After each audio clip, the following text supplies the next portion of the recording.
Brethren and sisters, we welcome you to the podcast and hope you will find joy in listening to the infants this day.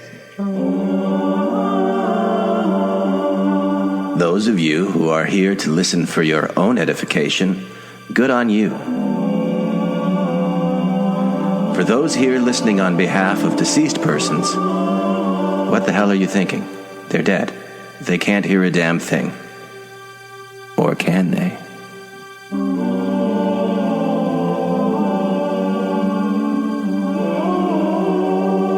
Brethren and sisters, if you are true and faithful to the things you hear in today's episode, the day will come when you probably will rule over everyone, because that's just how we roll. The realization of these blessings is dependent on your ability to stomach the contents of this episode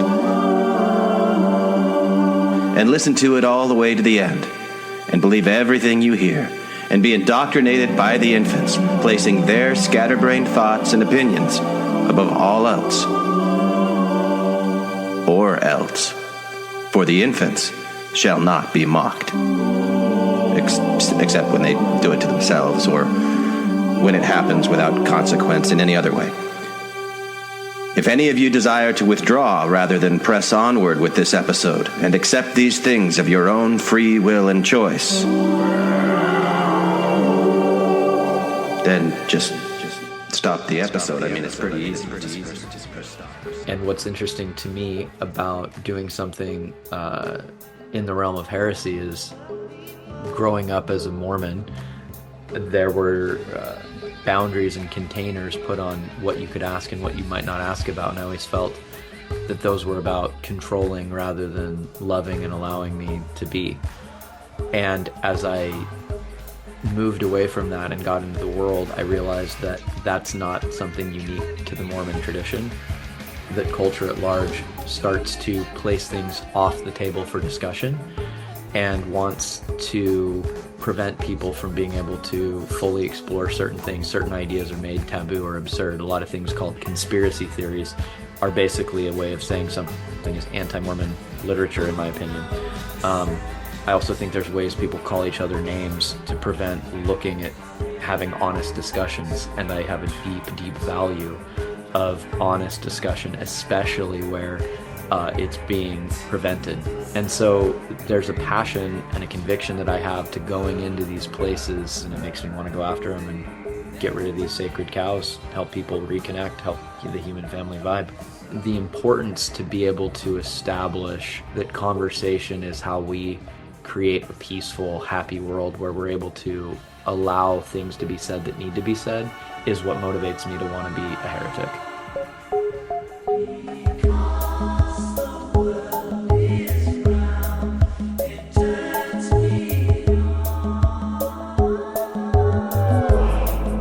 This is the Spiritual Heretic podcast. Baby steps. Further light and knowledge. I liked magical toys. From the philosophies of men, mangled with humor. I don't believe in them. After your faith has let you down,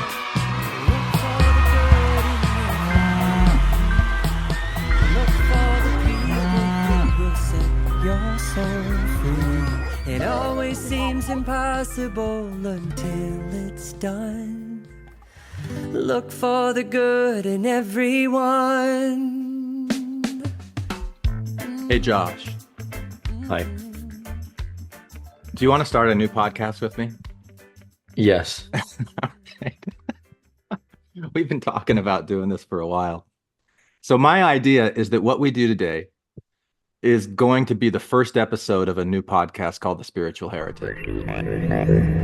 But it turns out not being the first. It turns out being the fourth.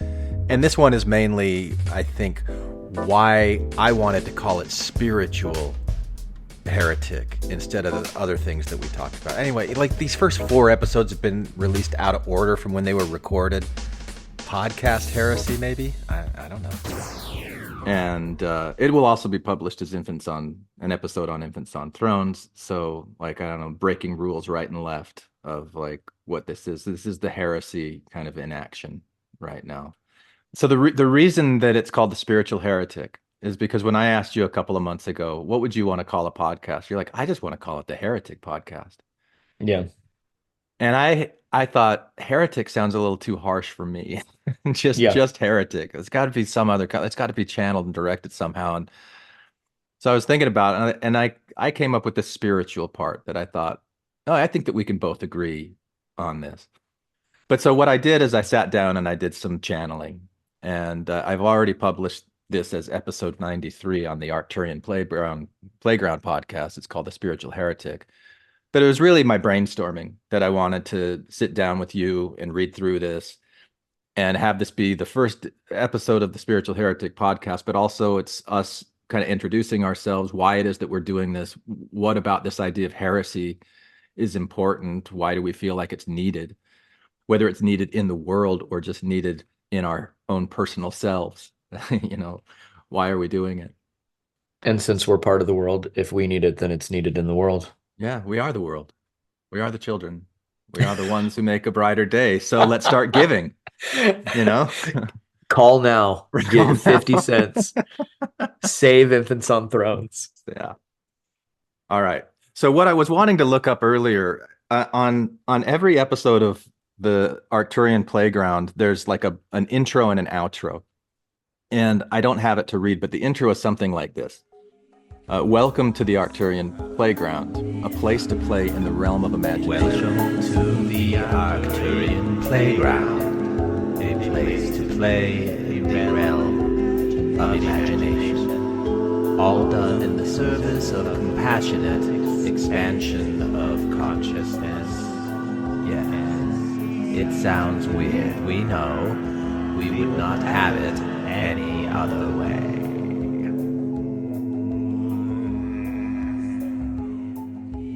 Yes, we are here, the man in the chair, and we are playing with you. Usually, when you sit down to channel the Arcturian collective thingy, it is late at night, and you are in a different state of mind than you currently are, sitting in the morning as you have returned from the grocery store, full of thoughts in your mind which you wish to express. We are speaking to the man in the chair, who is not literally in a chair, and is perhaps not even literally a man in total and wholeness. This portion of him is, of course, a man in this place and time. However, that is merely one aspect of the greater entity as a whole, and we, the Arcturian collective thingy, are also an entity which has an infinite number of smaller parts which make it up. All of those parts having experiences like so many cells within the body which cooperate together in harmonious ways that are far beyond your comprehension, for we are the collective intelligence of the Arcturus solar system. We are all forms of life which ever have and ever will exist within the playground of the Arcturus solar system, and which branch out and spread their influence, proliferating throughout the entire galaxy, you might say, all of the stars within a cluster, which all have influence over one another and share their experiences of life. We are getting far ahead of ourselves, for at this time we, the Arcturian collective thingy, are sitting here to speak on a topic that the man in the chair has been thinking of a great deal lately, and that is one of spiritual heresy.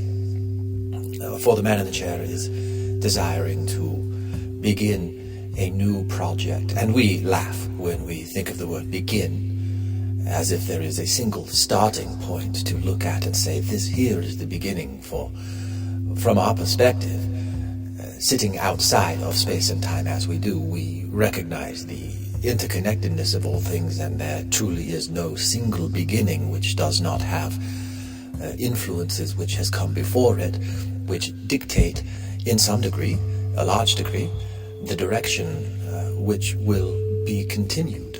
Which dictate, in some degree, a large degree, the probable directions which will be explored and continued.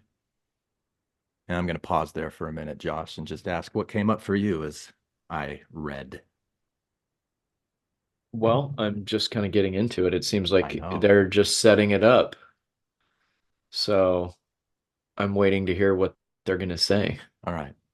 Yeah. Here's what they continue to say. Yeah. We are the Arcturian Collective Thingy, and we are here to speak on spiritual heresy. And what we mean by spiritual, we shall define as anything which is not considered And material. what we mean by spiritual, we shall define as anything which is not considered material. And those things which are considered material, which come into existence as a result of these spiritual, non-material processes and existences and experiences. We might point to your own body, human body, and say, from your scientific understanding, you have trillions of cells which are made up of even more chemicals and molecules, each made up of atoms, and all of these things we have described previously as the 7-layer burrito of the human experience. You are a walking collection of all of these different things, and they all exist within different times and dimensions, all at once, building upon each other. There is an atomic nature of each human being. There is a molecular nature. There is a chemical nature. There are cellular natures. And there is, of course, the nature that you are most common with, where you focus on a very thin slice of the reality in order to interact in the world that is around you. And all of these elements of reality and existence, you might consider that they have been pinched into a form which is you, your human body. And all of these things we would consider to be spiritual, in the sense that they combine together to create the material, three-dimensional experience which you are experiencing, and they essentially put blindfolds upon you, where you are focused on a certain thin slice of awareness and unaware of all of the rest of it, which combine to create what you are aware of. And that is what we are referring to as spiritual. Truly, it is the entirety of what we just explained. Which, nevertheless, constantly combines to create what you are aware of. So I can jump in here because this is getting me thinking. So they're basically like, I'm curious, my question, I guess, that comes up is, so is there a distinction between material and non-material reality? What do you think about that? Well, there's different things I think about it. I think there's different ways to think about it. And we can delineate certain things, or we can choose to keep them more in like some total state. But for my thinking, there's like, I was talking to some people on the beach the other day, and they were talking about dreams. Were And they you were talking naked about, while you were talking to them about dreams? yeah, I was. Okay, all right. So we were all sitting on the beach naked, at this nudist beach that I frequent. And we were talking about dreams, and we were talking about like what's the difference between this life and a dream. And one of the things is that what happens in a dream doesn't follow the same kind of you don't wake up in the waking state with consequences from what happened in a dream that are physical. So you may feel a certain way, and everyone has like the joke story of like the wife wakes up mad at the husband because something he did in a dream. And so like emotionally and spiritually, we could say, we're in the realm of metaphysics, something does persist into the waking state, mainly memories or a kind of relationship to what happened. But if you break your arm in a dream, you don't come out into the waking state with a broken arm, or at least I've never heard of this. Uh, and so there is a distinction there that I think is useful.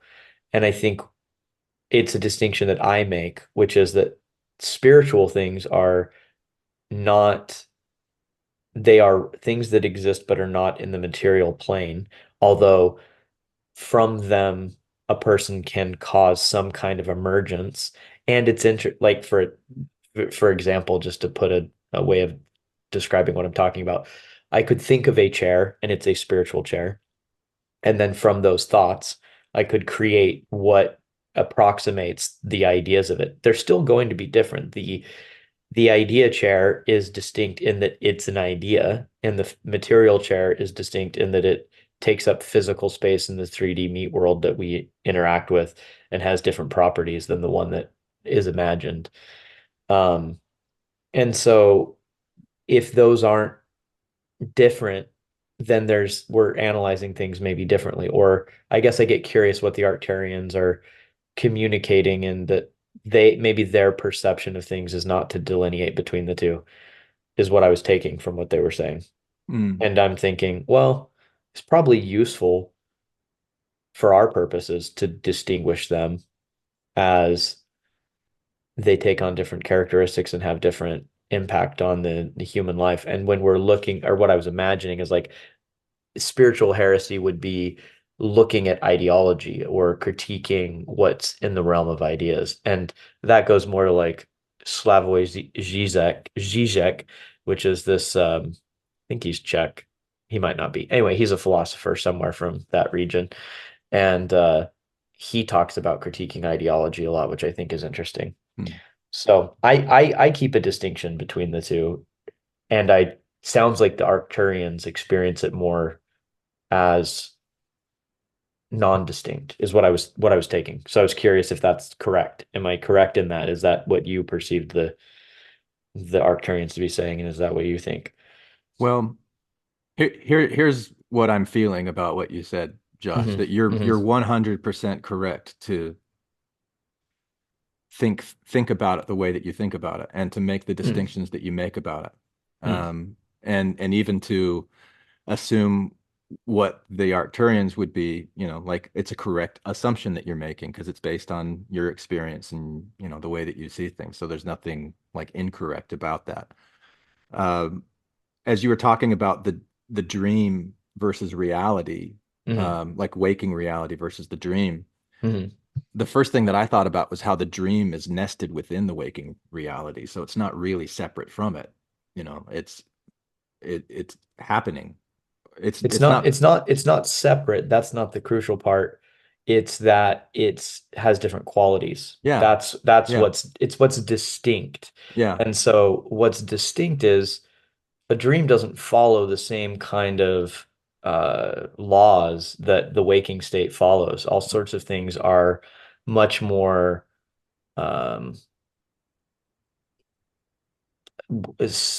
dynamic. I want to challenge that statement for a moment, because which statement? That dreams don't follow the same rules as the waking state.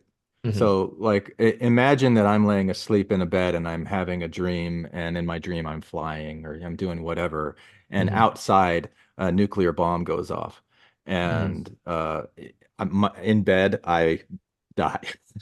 I'm gone. I don't know this for sure, but I think then the dream dies too. I think that all of the mechanisms that are creating that conscious experience of having a dream that are connected and tied, there's distinctions and differences, but they are tied to human cognition in the brain and like what's going on inside, so that there is a reliance upon material rules and there is an effect, but we're talking about different degrees of influence.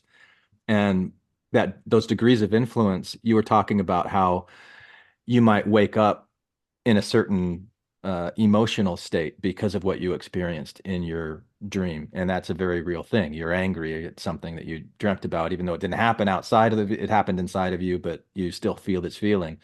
But if you break your leg in a dream and you come out of it, you're on the bed, leg isn't broken. So there are like degrees of influence. It can influence you up to this point, but from that point, it doesn't in some ways. And maybe there are rare cases where it does, and somebody does wake up with a broken leg, but in most cases, it doesn't. So I think that it's like distinctions from the Arcturian perspective, from what I could say, what the Arcturians might say, Mhm. uh, it's degrees of influence because everything is a different version of one thing. And those different versions are having relationships with things that create these rules, whether you're talking about the rules of a dream state or the rules of the waking material world. And all of those things are valid. They all exist and they're worthy of exploration and greater understanding. Well, I guess I have more of a rigid perspective of some kind. Like, I'm like, well, you were like, my perspective is right. And I'm like, well, maybe it's not. It could be that I'm incorrect in what was being communicated by the Arcturians. What do you mean by incorrect, though? So if the Compared against Arctur what standard? this standard, so the Arcturian says, uh, I am in a pink car and I say, I heard that they were on a yellow bus. Then I'm incorrect because what the intent to communicate was No, not you're not received. incorrect because if you did hear that it was on a yellow bus, then you really did hear that it was on a yellow bus. The incorrect is that what was intended to be communicated was not received. And that means that there's something happened there. And that's significant to me. I hold value on that. That there can be an intention of what's said and someone can hear something else, and that's not what was communicated. Like if I said, I'm what could I say? Like I'm thinking like I could say, hi Glenn, I'm feeling happy right now. And you'd say, I think you're sad. And you'd Mhm. be like, well, that's correct. Because I heard, I'd be like, no, that's not actually correct in the sense of what was communicated and what I'm feeling. And so there's not like an inherent validity in everything if the parameter is that you place on it is what was said was accurately received. Because we can say it was inaccurately received, and that is incorrect. What I think you're saying is we're not in alignment. Like what you think is true and what I think is true don't agree. What do you mean? Like if Like, are we talking in the if you content say of the if you thing? say you're happy and I say, Yeah, but no, you're sad, right. like Yeah. I'm right You're that not I right think about that me you are though. sad. Yeah, right. You could be But I'm correct. Well, not, but yeah, I'm not accurately yeah, explaining your circumstance, but yeah, I'm not wrong to think what I am thinking. no, you are. So you are. So this is what I'm saying is you're actually fully incorrect on the state of the other person, Mhm. but Yeah. you can feel whatever you feel, and what you feel can be incorrect. Yeah. And that's my stance. And Yeah. maybe you and I have a difference on that, but I do hold that stance. And I actually was thinking about this from the therapeutic perspective is people believe fully joining their client is helpful to them. And I don't agree. I Mm. don't agree that fully joining their reality is helpful. Like, for example, if somebody is um and so I want to show you that I can walk and chew gum at the same time here. So if somebody, and it goes to what you're talking about, you have to be clear and you have to go slow on this stuff. Yeah. So if someone says, I am fat, and they're an Mhm. anorexic client that is in fact about to die from starvation and their body is withering away, you can appreciate that they experience themselves as fat and that there is a truth to that, while at the same time remaining in your reality, knowing that that is actually factually not correct and that it is not helpful to join them and say, yeah, you are really fat, let's starve you down more, Mhm. because it delineates that there is some thing that you're experiencing, which is necessary to hold a frame on to operate from, that's not the person's experience. And experience alone isn't the only thing that you want to look at. So you want to look at other things beside that. So back to our example, yes, you are having that experience of your perception in the case of you being saying that I'm sad when I'm saying I'm happy. But you're not correct about what's actually going on in me. And that's important to be able to hold that distinction. And if we lose that distinction, then I think you get into slippery territory where you almost become solipsistic, where anything can be what anyone thinks anytime. And I don't buy into that particular view. I think I can hold relevance and importance to people's individual experiences, while at the same time staying grounded in my own experience and holding that difference, and also inviting us to look at experiments that can help.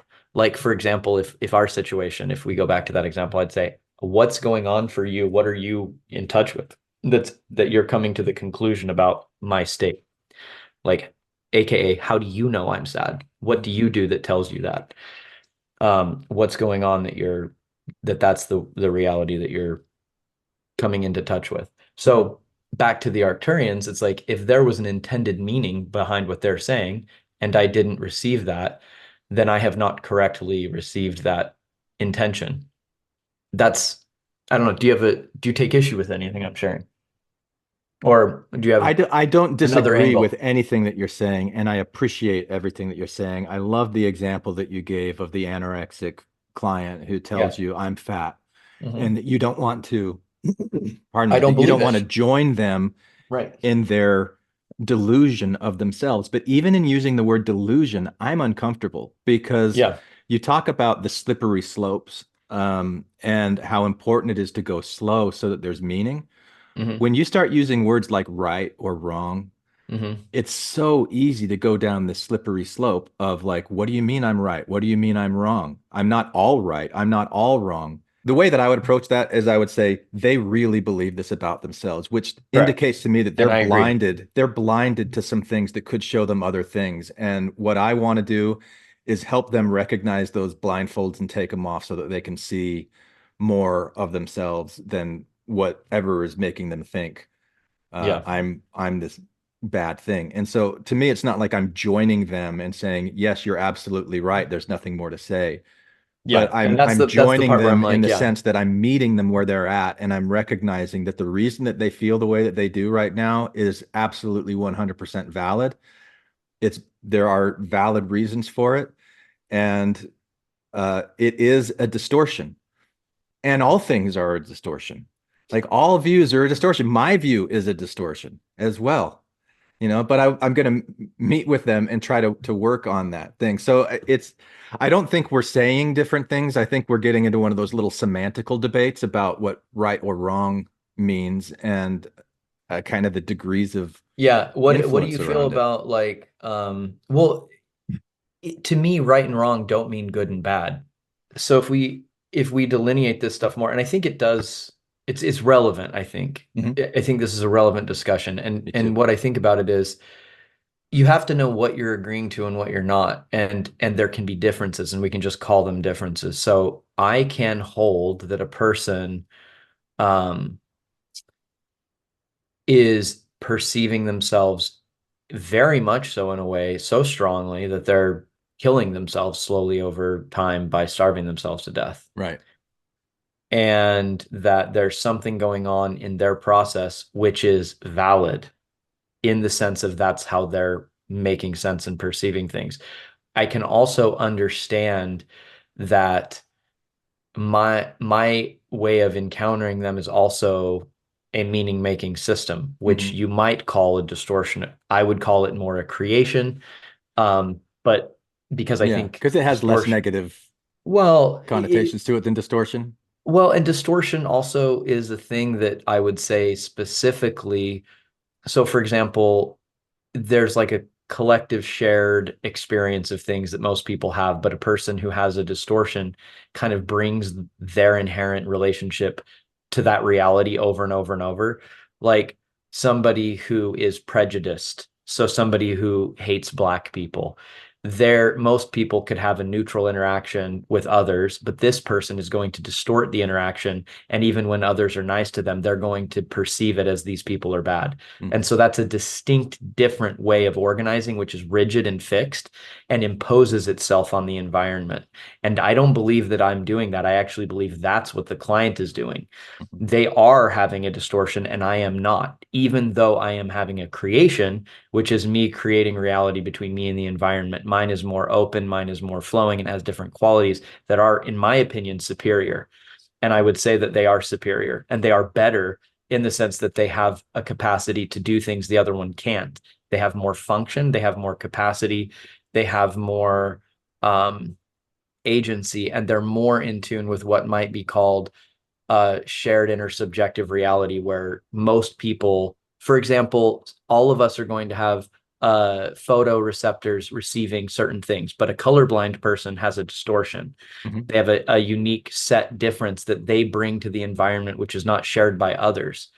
And it limits the kind of colors that they can make, and it limits the kind of quality of that. And so these things, they need to be able to be acknowledged, while at the same time saying that doesn't make a person totally bad or doesn't make a person totally whatever, but a person can be wrong. A person can be wrong in the sense of they're not having the same event happen that would happen to another person based on something physiological or metaphysical that's occurring. In the instance of colorblind, or in the instance of a prejudiced person, or in the instance of an anorexic person, they bring something to the environment that they impose on it that is uniquely happening for them, that has effects that get them to different conclusions than other people would have. And so I guess wrong for me means different. At minimum, there's a difference, and the differences have quality to them that I rank based on my own ethos,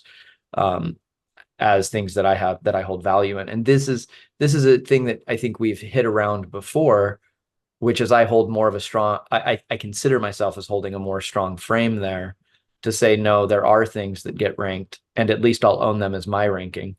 And I think that I could argue them rather well for why I believe that they're valuable for others, and more generally valuable to others beyond me. But at least I hold the distinction there.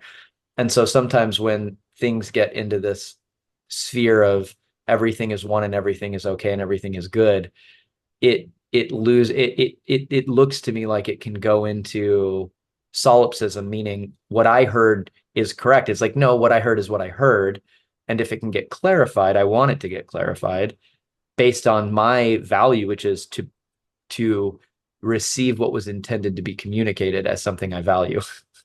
I chuckled at one point when you said superior, because I know there's some stuff about that that's coming up in this later on, and I'm anxious to get to it and get your reaction to that part too. Sure. But I don't want to just like move on from what you said, because what you said was really important. I want to try and sum it up. I think this idea of everything is one and everything is good and everything's okay makes you feel a little uncomfortable, because you don't feel like everything is good and everything is okay. You feel like there are things that are good and okay, and then there are things that are not good and okay. And you have your own ethos, which helps you define the line when you say, oh, this is healthy and this is not healthy, and this is something that I'm going to promote, and this is something that I don't want to promote. And I think that would feed into your own desire to be a heretic, or maybe it's not even a desire, it's just your heresy, where you see things that would say this is okay, and you're like, no, it's not okay, and I can point to this and say, here's why I know it's not okay, and I'm not going to just rest on my haunches and say it's okay. I think that's what you're saying. I don't think that's exactly what I'm saying. I'm like, Okay. I guess I'm curious about you, Glenn. I'm like, I can own it as completely within me, and it's not that I feel uncomfortable about it. It's that maybe I feel uncomfortable about it, but more it's like I can locate ethics within me, and then I can argue that they're generally useful for others. But like if somebody came in and started like trying to kill my dog or harm some part of my body, or I'm just thinking like there's a way to rank that as something I don't want at minimum. And then to say, I don't want that to happen and I don't value that. And I don't just say, well, that's part of the greater thing. And it's not better than if they came in and gave me a piece of pie. Yeah. And so it's really just a kind of an argument against what I think. And I guess my question is, what do you hear me saying, and do you agree or disagree? I'm curious that like things have quality and value, and that there is a system for humans to rank them for our purposes, while we can zoom out perhaps, because to me it looks like it goes into what I call solipsism, which is basically saying nothing has, and this is funny because even a nihilist, if they say something like there's nothing has any meaning, that's a meaning. Right. So saying life is meaningless is meaning, and we can't escape that we're imposing meaning. And so I guess I can hold the stance that I don't hold a solipsistic view that everything is equal in a sense. Isn't solipsism where people think everything that exists is existing in my mind? I'm the only one that exists in this world, and everything is an extension of that. Is that solipsism? Might be. I might mean nihilism, but let me just look up solipsism real quick just to make sure. A philosophical view that the self is all that can be known to exist. Solipsism is is an idealist thesis that only my mind exists. Yeah, so essentially, I'm not really fully meaning solipsism, but there's solipsistic elements, which is basically if I heard it, then that's what's real, and that's the only organizing valuable thing. And there's not some kind of external world that also has some kind of thing. But I guess I mean more nihilism. Like everything is so relative that nothing has any difference. And if I guess I'm arguing for some kind of interrelational thing where, like if, for example, music for me, it's like if I play a note and someone says, play this note, and I play not that note, then I am not playing that note. Yeah. And if I say, no, I'm right because I heard you say this, they're like, that's not what I said. I say, no, I'm right because then we can't get anywhere. So that, I guess that frustrates me. I'm like, no, we have to have some way to interact and to have things have correct in the sense of like accurate back and forth, or nothing can happen and it all dissolves into blob. So that's, I guess, what I'm like, no, I don't agree with that going that far. I don't think whatever you think is what's right. I think, no, people can miss each other and have incorrect ideas. And that doesn't mean bad. So I want to be clear there that like, I'm not saying condemning people. I'm just saying people can be inaccurate or wrong on, the parameters of what's being discussed. I feel like these are the same kind of questions that I grapple with and struggle with through the channeling, because I'm always like, this is always hitting me of like, when I feel like everything's great and I'm like, but I don't feel like I feel like there's some things that are better than others. And then I'm like, okay, but I'm trying to force myself into this seeing, like, how could it possibly be this way? I'm curious what you think about it, and the answer I'm taking in is that it's something you grapple with. It's not something you're settled on. And I think I feel more firmly about the thing, like I'm more settled on making an argument, and you're more, what I'm perceiving is you're more in the questioning and exploring phase of these different ideas, where I present more of a stance, which is there are things that are rankable for a human. And if we zoom out into some Arcturian standpoint, there's a cosmology that can include ways to cope with all the different things that happen, and say that in some sense, the universe wants everything. It wants all the different things because there's this thing. But then there's also, for me, I come back to, and while being human, there are things that are rankable value sets, which must be argued and shared. And they have to be illuminated and elucidated. And at some point they're individualistic, but Substitute the word wants for supports. When you say the universe wants all experience, substitute the word wants for supports. Okay. And tell me how that substitution changes it for you. Yeah, it supports it, or it allows for it. I think it changes intentionality from a desire into a more observing. The universe includes these things, and these are parts of what it does. What makes you uncomfortable about using the word support? Nothing. Support. What? Let's say supports and nurtures. Well, this goes back to, I'm thinking, what does the word support mean? It still has the same kind of connotation to me of wants. So it's like, if I want to really get neutral language, I would say, I'm not trying to get neutral. I'm just trying to get to more of like what I think actually is. And so I don't think that there's a universe that has a desire like Heavenly Father wants you to be good, the universe wants you to be good and only good. It's like, we're in this universe. These things are happening. This is reality, that things are this way. Why? And the universe doesn't seem to be stepping in and cutting off the stream of life just for those people who are bad and assholes, although we might want it to. No, he doesn't You know, punish people. Yeah. the universe isn't doing that. It's us, and we're here doing this, and we're grappling in this world of meaning making and conflicting with others as we're making meaning, and the universe supports all of it and nurtures all of it, Right. and the beat goes on, and it's probably on other planets as well as on this planet.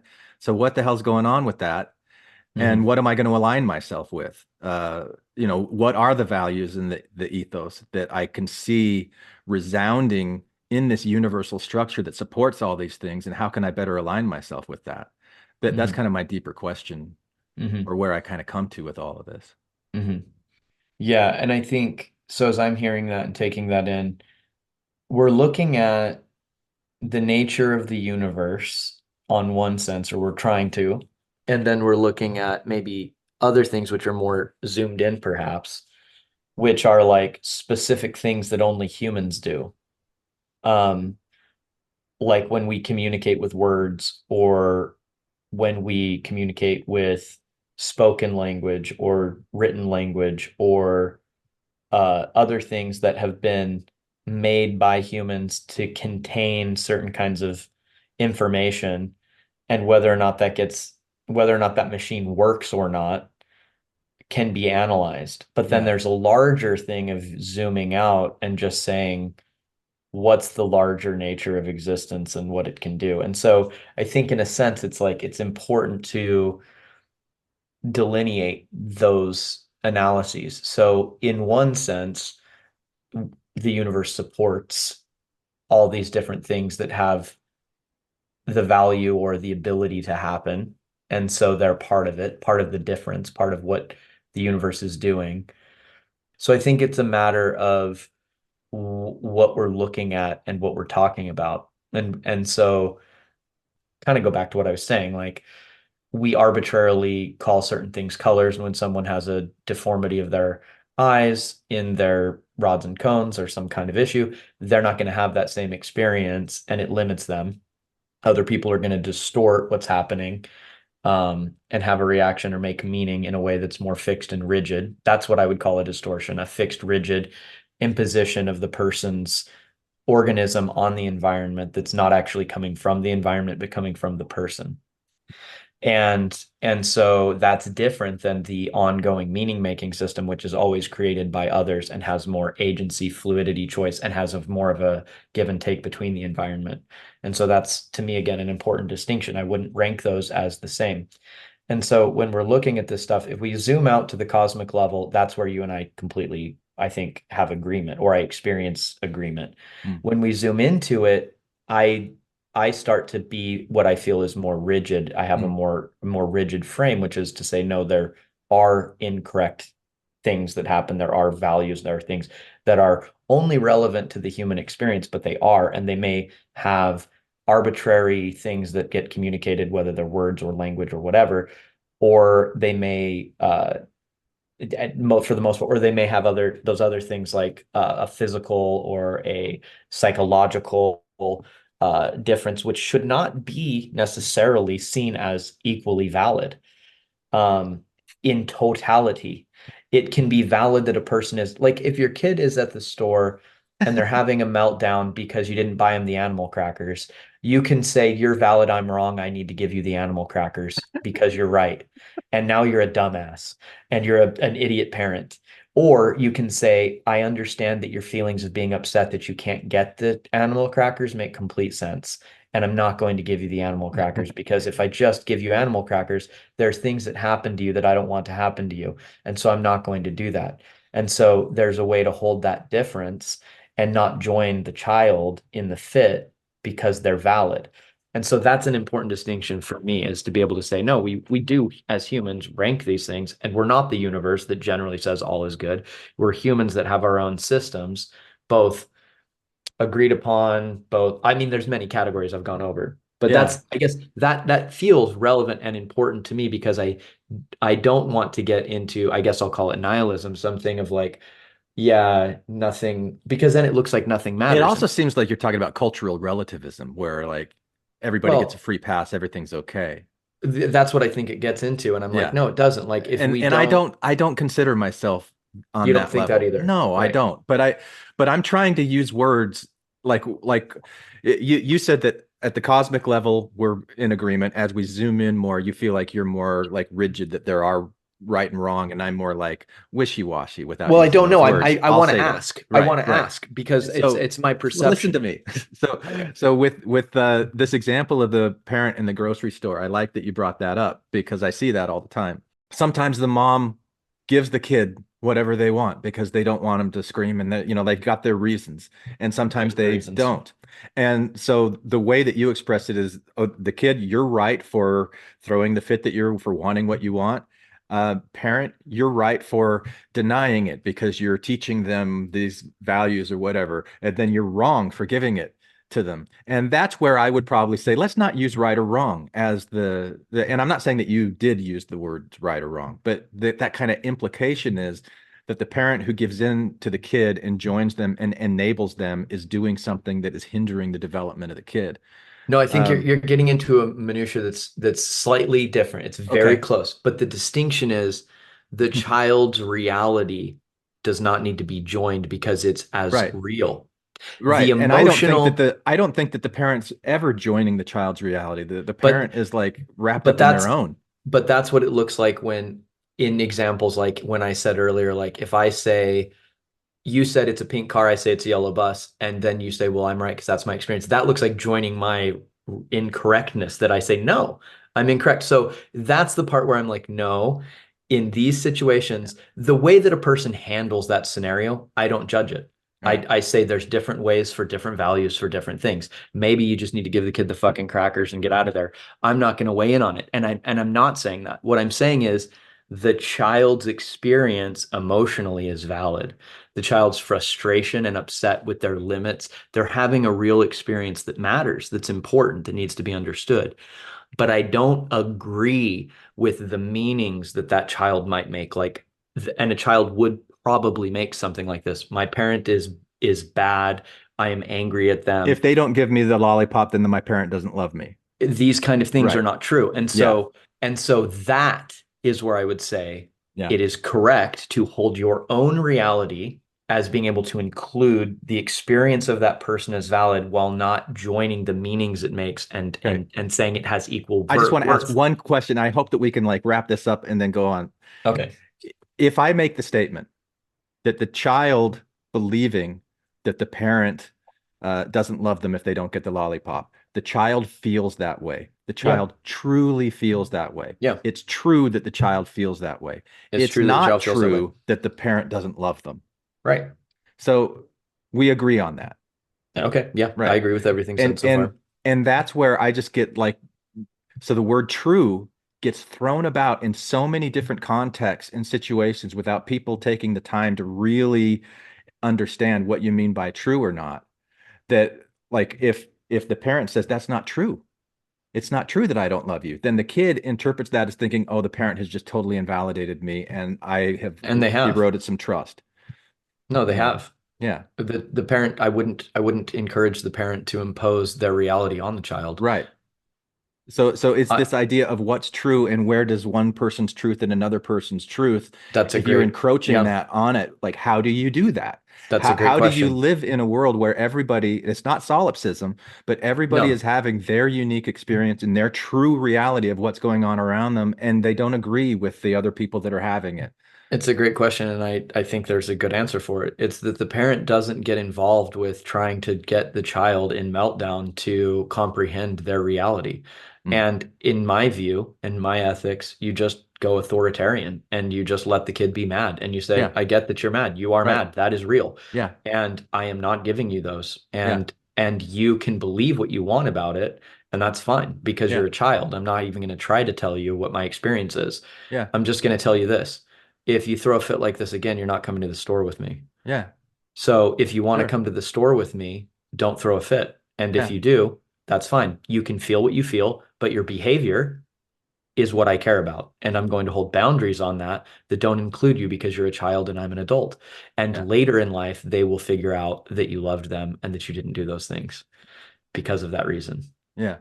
And I would imagine that you would add to that you might think, child, that I don't love you, but I do love you. And I'm going to continue to show you that I love you by acting towards you in the most loving ways that I know how. And in Maybe, your but sense, that's putting up boundaries and saying, I'm not going to do this. And that's loving yourself too. I don't want to be around when a kid's throwing a fit in the store.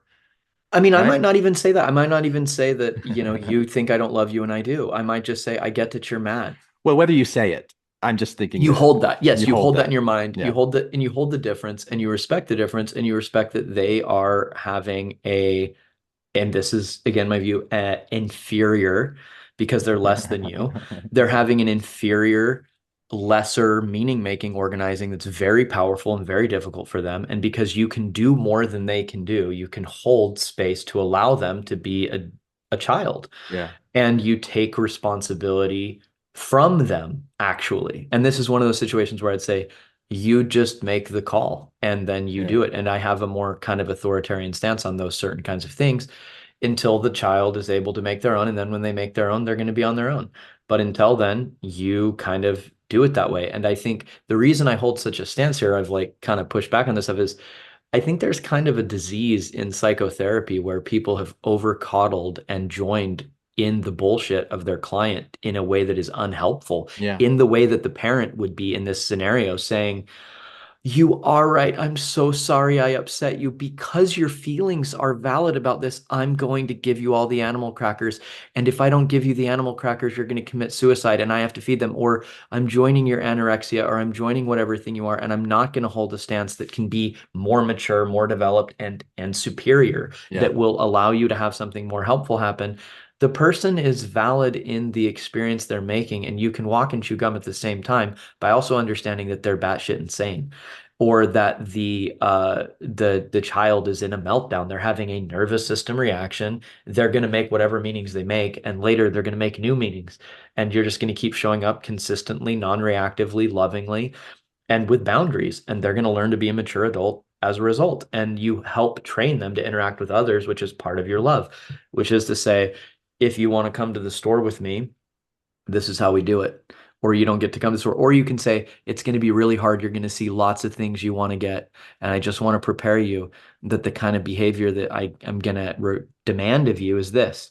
And if I see different behavior, then you won't be permitted to come to the store because it's too intense and it causes you to have reactions. You're being bombarded with all of this advertising and it's so hard. And I get it, because you can adopt their view, but you don't join it and believe that it has some kind of, that you don't see it has limits, and that it, don't let the baby do the shopping. Yeah. All right. Anyway, let's move on to more. Okay. So I'm going to come back to the reading here, and I'm sure these ideas will come up more, especially this idea of superior and inferior. I'm so excited when we get to that part. Yeah. So I'm fine to say that. I hold my ground there. I'm like, there are things that are better and worse. Hold on to it, brother. You got my support. You got my support and the entire universe behind you. The universe supports it because it is. Yeah. All right. So anyway, verse 11, and this is what we're referring to as spiritual. Truly, it is the entirety of what we just explained. A spiritual mindset from our perspective. But a spiritual mindset from our perspective is one that takes in the whole of existence and takes upon faith that there are things outside of awareness which are significantly contributing to that which is in awareness. Which are significantly contributing to that which is in awareness. And I kind of heard you doing that when you were explaining, you're being bombarded by advertising, like a very understanding parent that's saying, okay, kid, I realize this isn't just about this moment here in it's all these other things that are coming in, and I take that into consideration. I understand, I accept it with love. That's how I take that. Yeah. So 12, a spiritual heretic then is a heretic who kicks against... A spiritual heretic then, heretic is one who kicks against the pricks of established dogma and rigid ways of thinking.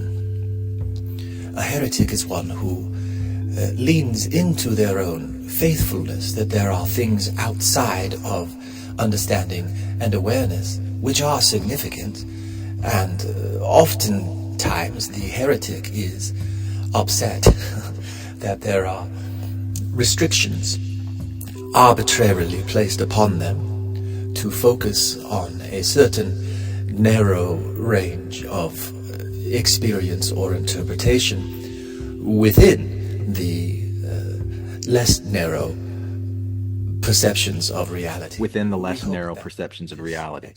And I think I heard you say something about that when you talked about the frustration you have in psychotherapy when people join the clients in their creations or distortions, or what I like to call fictions.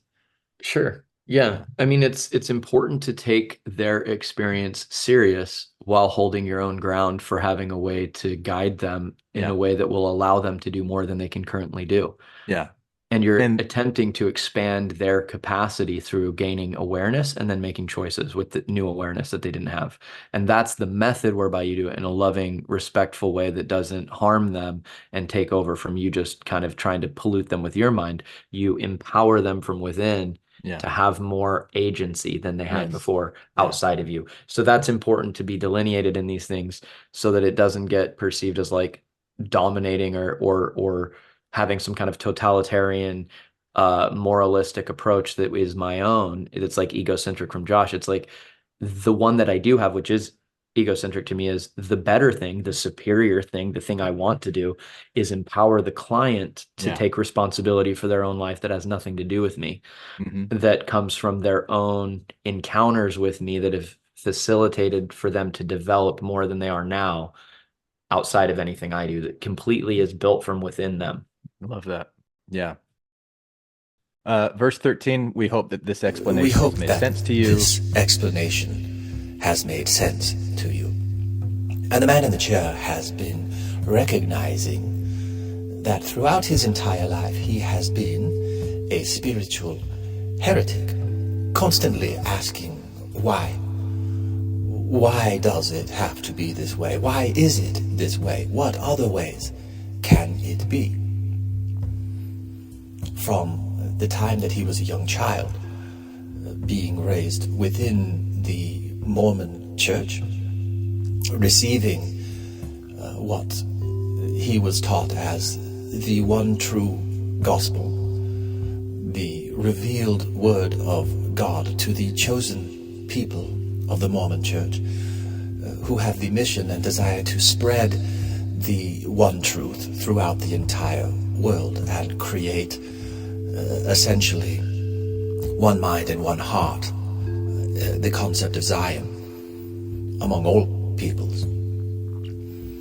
And there were elements of the understanding and teaching of the Mormon church which resonated deeply with the man in the chair, such as the concept of humans being essentially deity in embryo, the idea of an eternal progression, that existence exists beyond birth and death, that there is a pre-mortal existence and a post-mortal existence, and there is a continual learning and advancing of what could be considered to be a spirit or a soul, and that all of these are the offspring, you might say, of divinity, which contain within them the light of Christ as it is represented in Mormonism. All have this kernel of intelligence. And these are teachings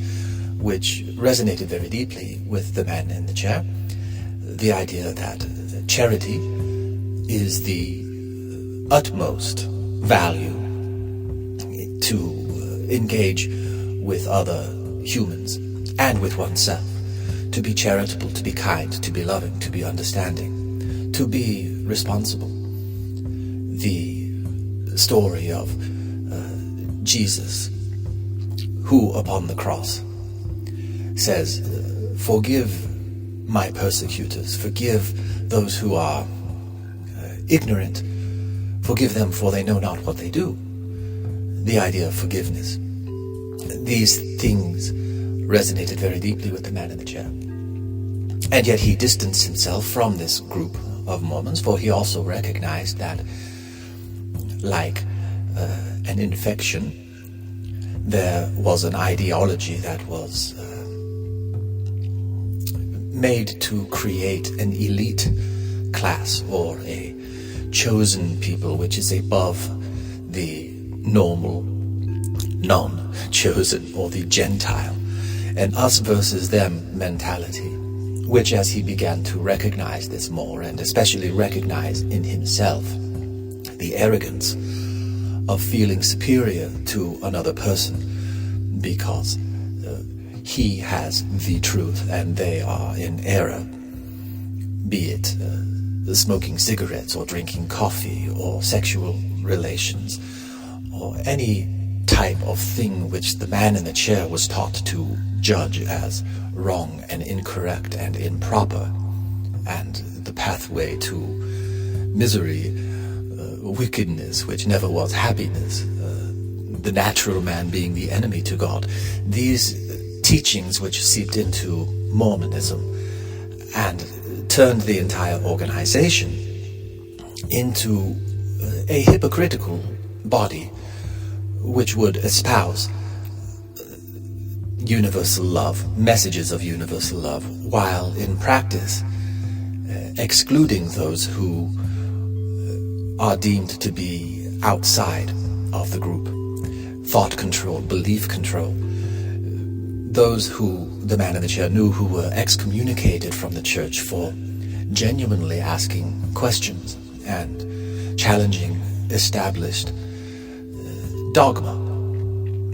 The man in the chair has been a spiritual heretic his entire life, and now he is seeing in this world that his experience as a spiritual heretic within Mormonism is informing the way that he sees larger world events, where there is a virus of elitism which has creeped into all aspects of life. And it is this virus of elitism which he wishes to purge from himself as a spiritual heretic by becoming more curious as to others' experience and more open to others' ideas, those thoughts and ideas and experiences which are so foreign to his own, which in the past he would have judged as being beneath him, and still recognizes within himself there is a tendency and a penchant for judging things as being separate than and less than. And still recognizes within himself that there is a tendency and a penchant for judging those things as being separate from and less than.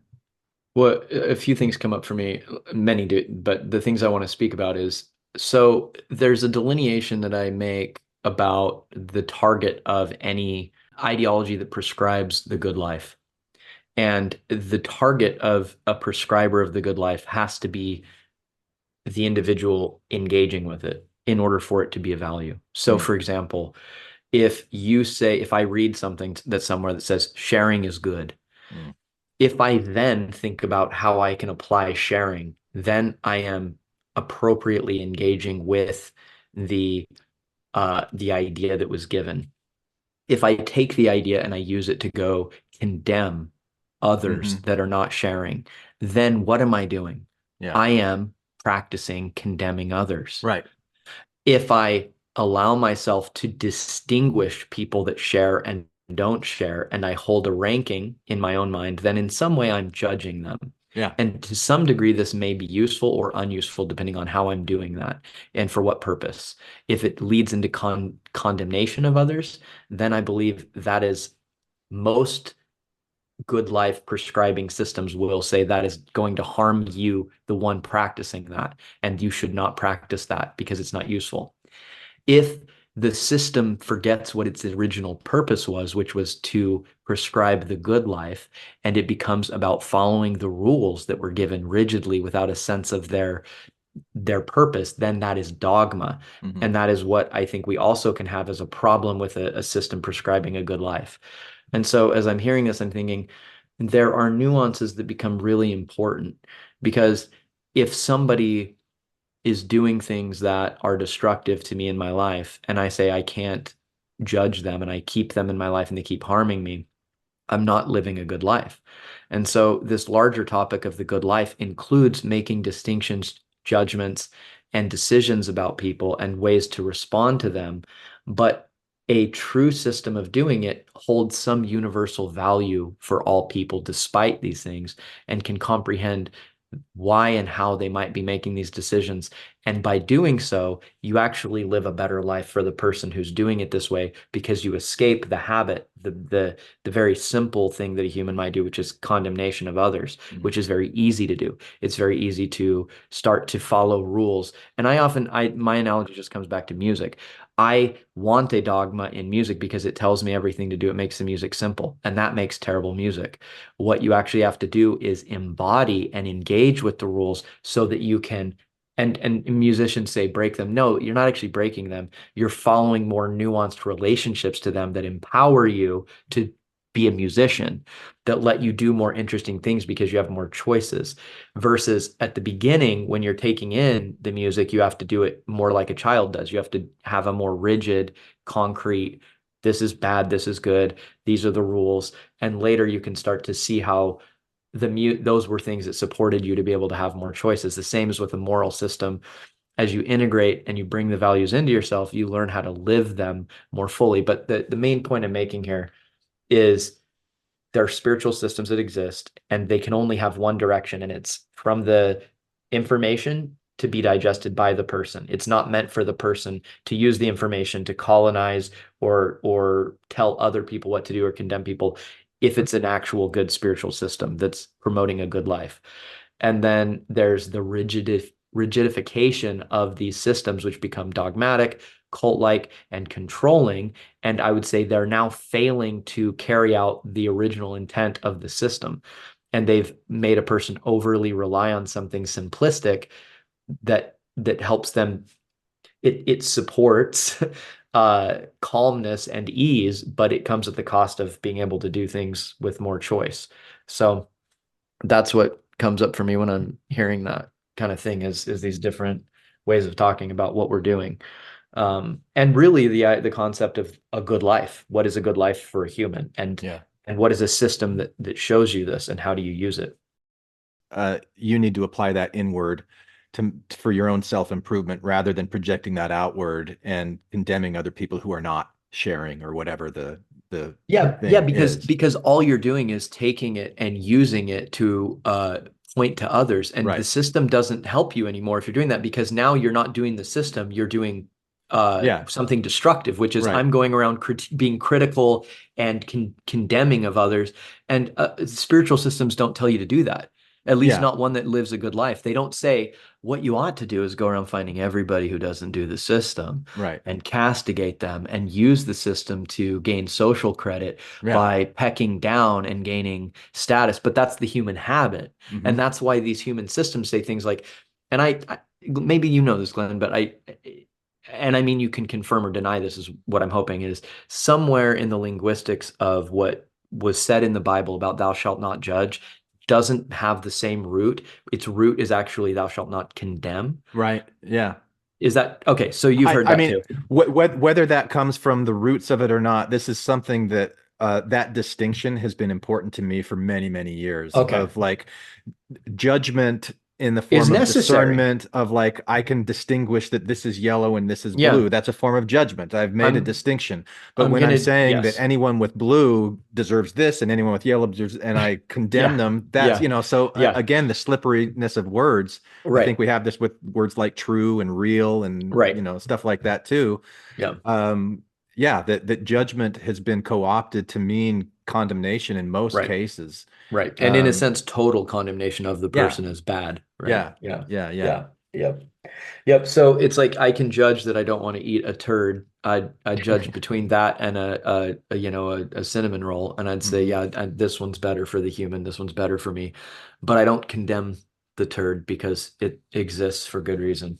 All right, you do flush it down the toilet, but okay. So I'm going to continue here with verse 24. This is a deep spiritual wound within himself. Spiritual wound within himself, which he is desiring to heal, this like arrogance and elitism.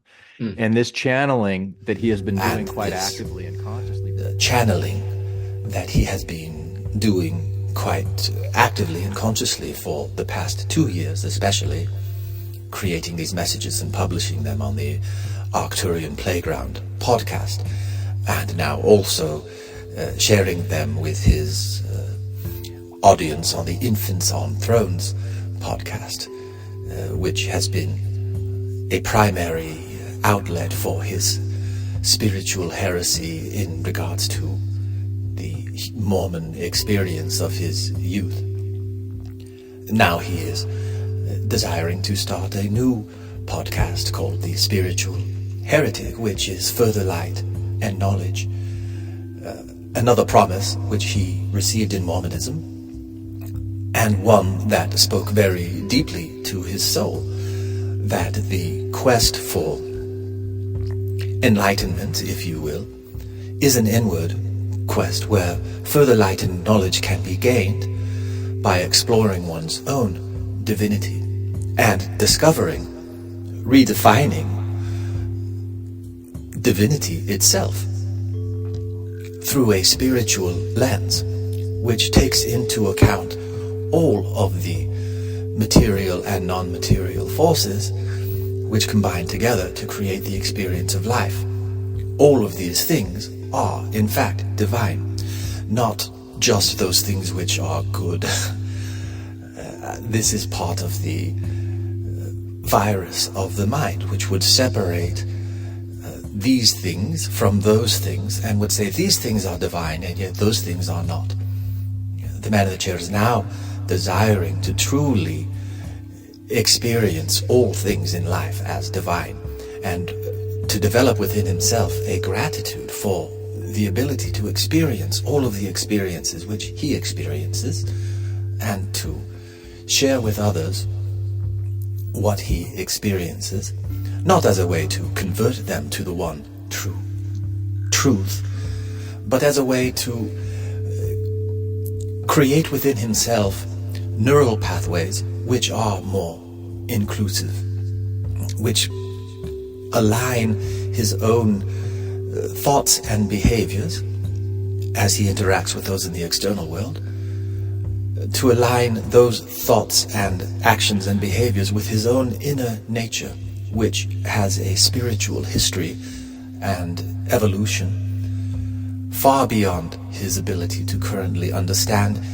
although he tries his best through these expansive channeling artistic expressions, attempting to push against the limits of his knowledge and understanding, and to shatter as much as possible the restraints put upon him by dogma, which would steer him in the direction of elitism or arrogance.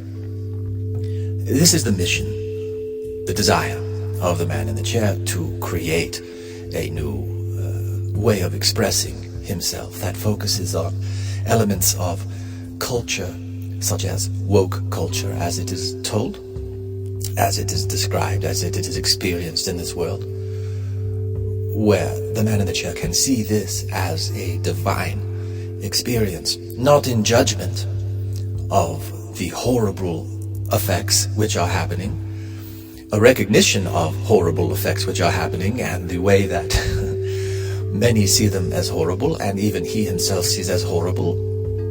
And the question, how can I untie these? How can I take this knot of judgment which arises within me and deems this thing to be horrible? How can I untie this knot and find peace? How can I use my faith that all things are interconnected, that all things are one, that all things are perfectly moving in the divine direction which has been established with the goal of experiencing all things there are to experience, and finding a oneness, a reunification, not by demanding that all people conform to a certain way, but rather by accepting that all things as they are fit perfectly within all things that are.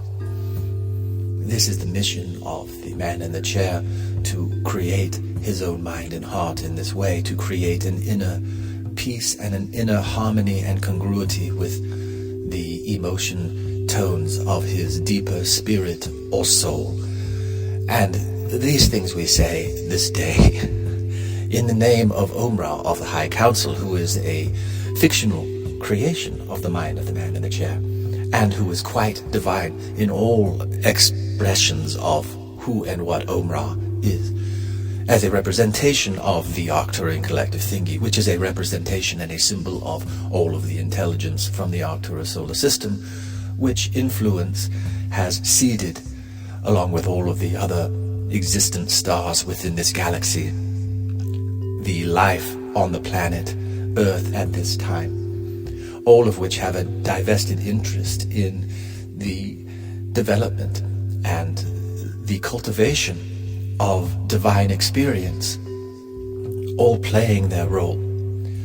And these things we say in this name, through one of the candies, M&M, or what? Yes, that is our way of trying to be funny and failing miserably, itself quite divine. For now, la kadutua na chimpaka.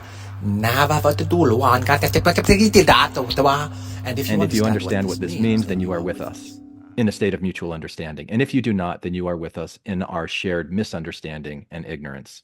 Peace be with you till we meet again. Nice. All right. So how did that resolve or wrap up for you, Well, Josh? I'm thinking about this,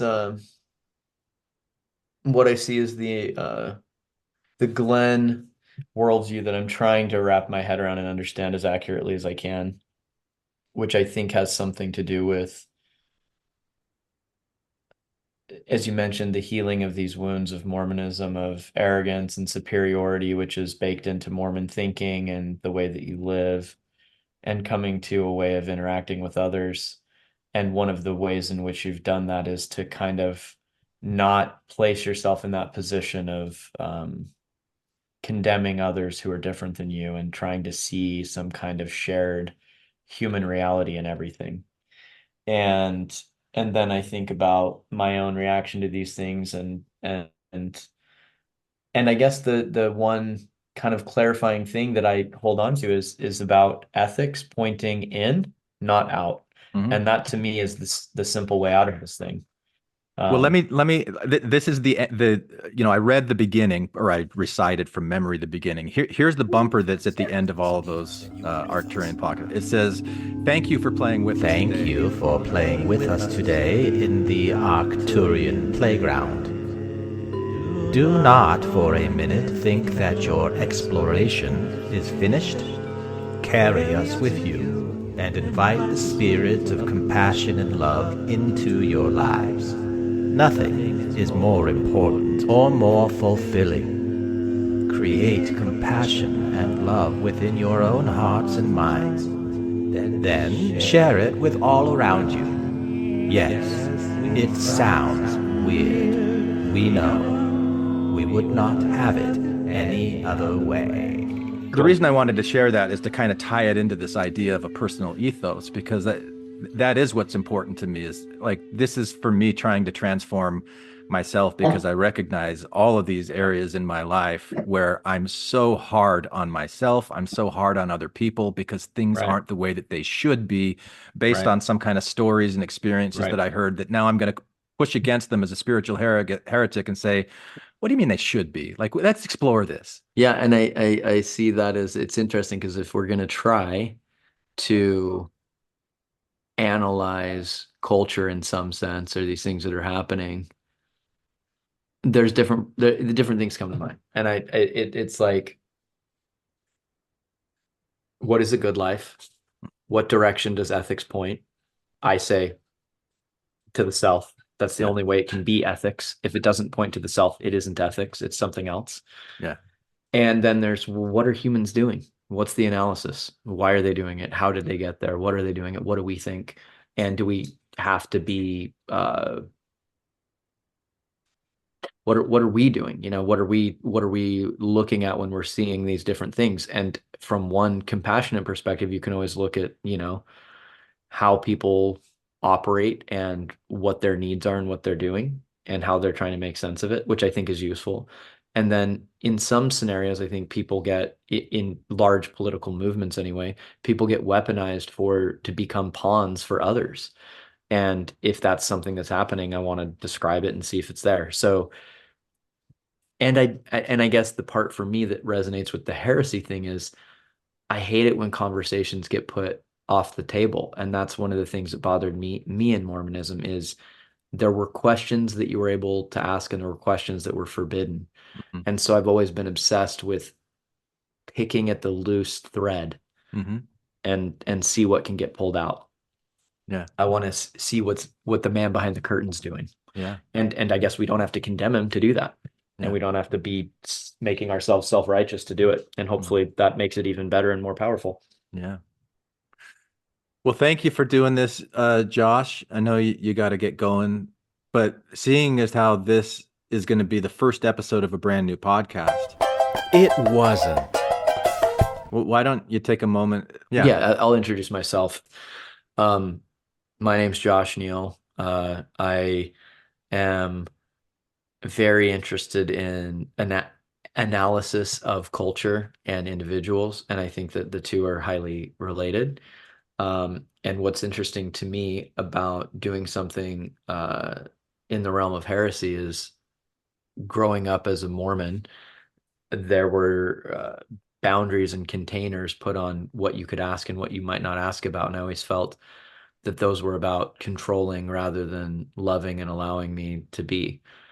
And as I moved away from that and got into the world, I realized that that's not something unique to the Mormon tradition, that culture at large starts to place things off the table for discussion and wants to prevent people from being able to fully explore certain things. Certain ideas are made taboo or absurd. A lot of things called conspiracy theories are basically a way of saying something is anti-Mormon literature, in my opinion. I also think there's ways people call each other names to prevent looking at having honest discussions. And I have a deep, deep value of honest discussion, especially where it's being prevented. You know, a simple topic is there are beautiful things that happen when people die. If we look at grief and sadness, there's parts of those conversations where people find joy in certain ways when loved ones die. That's probably a difficult topic. It's a taboo topic to maybe talk about how that happens, but it's an important topic. And so there's a passion and a conviction that I have to going into these places. I think comedians do it in a special way that's entertaining and fun.